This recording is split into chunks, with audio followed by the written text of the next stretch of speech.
Hello viewers, আসসালামু আলাইকুম। আশা করি আপনারা সকলে ভালো আছেন। আমিও ভালো আছি আলহামদুলিল্লাহ।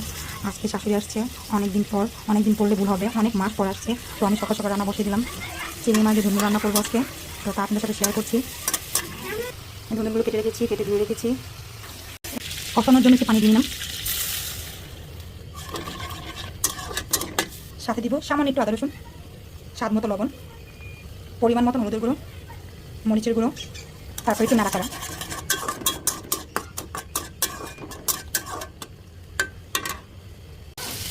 কষানোর পর যদি এমন করে তেল উঠে তাহলে বুঝবেন ভালো করে কষানো হয়ে গেছে। এখন ধুন্দুলগুলো দিয়ে দেবো। ধুন্দুল দেওয়ার পর একটু নাড়াচাড়া করবো।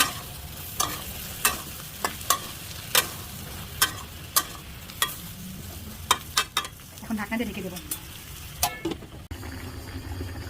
দেখুন তো তরকারির কালারটা কেমন হয়েছে।